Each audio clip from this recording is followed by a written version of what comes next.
Hello guys, मेरा नाम है उस्मान और खुशामदीद कहता हूँ आपको आपके अपने चैनल बेस्ट प्रोफेशनल स्टडी में, जहाँ पे आज हम डिस्कस करेंगे चैप्टर 3। आज हमारा चैप्टर 3 स्टार्ट हो रहा है। प्रीवियस वीडियोस में हमने चैप्टर 2 को डिस्कस किया। आई होप सो आपको चैप्टर 2 की समझ आ गई होगी। आज हम अपने चैप्टर 3 में एक्सरसाइज 3.1 को डिस्कस करने वाले हैं।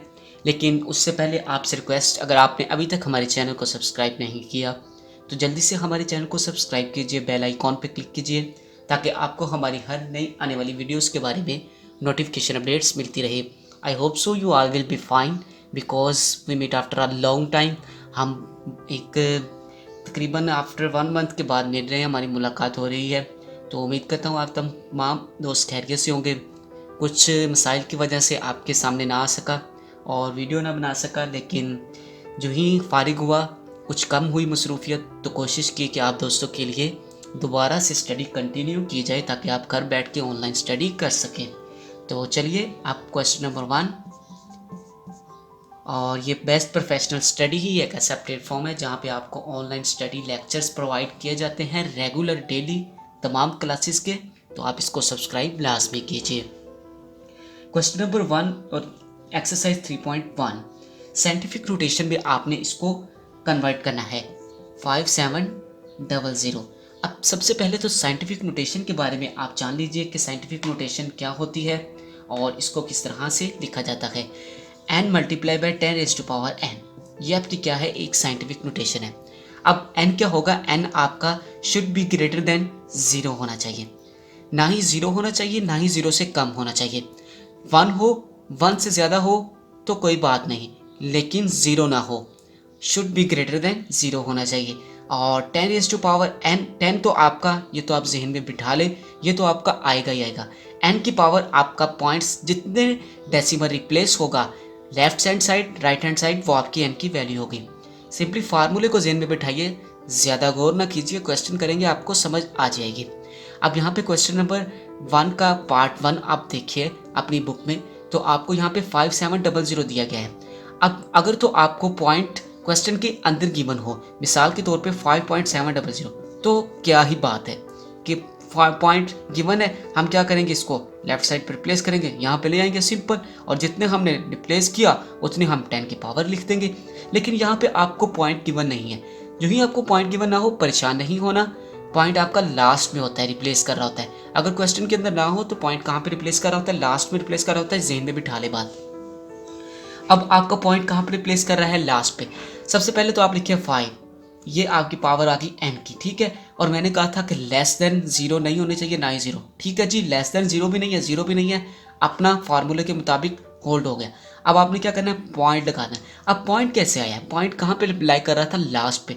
आपने इसको साइंटिफिक नोटेशन में लाने के लिए लेफ्ट साइड पे मूव करवाना है। जितने डिजिट आप लेफ्ट साइड पे मूव करवाएंगे वही आपकी 10 की पावर होगी। अब आपने यहाँ पे कितने डिजिट लेफ्ट साइड पे मूव करवाए, ये 1 था, ये 2 और ये 3। आपने कितने डिजिट मूव करवाए लेफ्ट साइड पे, 3 साइड टाइम लेफ्ट साइड पे मूव करवाया। अगर आप इसको राइट साइड पे 3 टाइम मूव करवाते हैं तो नेगेटिव वैल्यू, अगर लेफ्ट साइड पे मूव करवाते हैं तो पॉजिटिव वैल्यू। तो 10 की पावर कितनी हो जाएगी, पॉजिटिव 3 हो जाएगी। साइंटिफिक नोटेशन का सबसे बड़ा बेनिफिट ये होता है, आपको डेसिमल्स फॉर्म में बहुत ज़्यादा क्रिटिकल फॉर्म में क्वेश्चन गिवन दिए गए होते हैं। इतनी लंबी क्वेश्चंस होती हैं कि आपको उनको कंप्लीट करना बहुत ही मुश्किल हो जाता है। तो साइंटिफिक नोटेशन एक ऐसा मेथड है जिसमें आप साइंटिफिक नोटेशन का यूज़ करते हुए एक बहुत बड़े डेसिमल नंबर को एक छोटी सी फॉर्म में कन्वर्ट कर सकते हैं। अब आप देखेंगे कि यहाँ पे हमारा कितना बड़ा डेसिमल नंबर था। अभी ये तो बड़ा तो नहीं कह सकता, लेकिन अगर मैथमेटिकल हिसाब से देखा जाए तो ये एक बड़ा नंबर था। लेकिन अगर इसको मैं इसकी पॉइंट्स की फॉर्म में, इसके डेसिमल नंबर्स की फॉर्म में देखूँ तो ये छोटा नंबर था। लेकिन अगर आपका आगे क्वेश्चन जो आ रहा है, अगर आपका क्वेश्चन नंबर 3 आप देखेंगे तो इसमें कितने ज़्यादा आपको ज़ीरो दिए गए हैं, 9, 6 और इस तरह समथिंग आपको ज़ीरो दिए गए हैं। अभी मैंने इसको एग्जैक्ट नहीं लिखे बुक के मुताबिक, लेकिन आप इसको काउंट कर लीजिएगा, मुझे ज़रा डिफ़िकल्टी हो रही है, मैंने आपको जस्ट कॉन्सेप्ट देना है। तो अब आप देखिए कि यहाँ पे आपको कितनी बड़ी वैल्यू दी गई है, इससे भी ज़्यादा बड़ी वैल्यू आपको गिवन दी गई है। लेकिन साइंटिफिक नोटेशन क्या करता है, वो कहता है भैया 9.6 लगाओ, यानी कि पॉइंट के पीछे आपकी वैल्यू लेस देन जीरो नहीं होनी चाहिए, ग्रेटर देन जीरो होनी चाहिए, और multiply by 10 raise to power, जितना आप पॉइंट को लेफ्ट साइड पे मूव करवाओ उतनी आप वैल्यू लिख दो, तो आपका काम बन जाएगा। तो ये था आपका एक क्वेश्चन नंबर 1 पार्ट 1 और 3 मैंने आपको करवा दिया है। इसी तरह से क्वेश्चन नंबर 2 की तरफ बढ़ते हैं, बाकी आप खुद करने की कोशिश कीजिएगा, आई होप सो आपसे हो जाएंगे, ना हो तो कमेंट बॉक्स में तो आपने बताना ही बताना है कि आपसे हुए हैं या नहीं।